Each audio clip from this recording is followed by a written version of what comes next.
cuộc đời hàng cơn sẽ đưa tan dần hồn người buồn vui đã phai bước đi trong trời sóng xa tận cùng qua những ngày dài còn ai khơi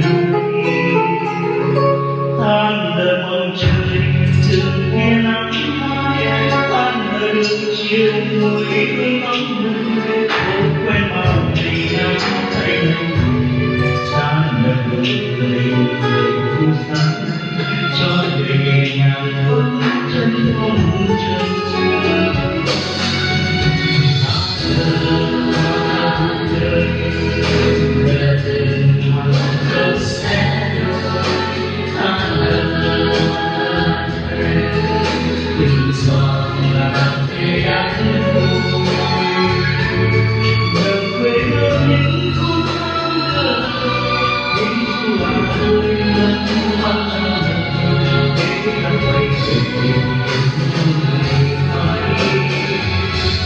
sống cần vì đời đời đâu có ai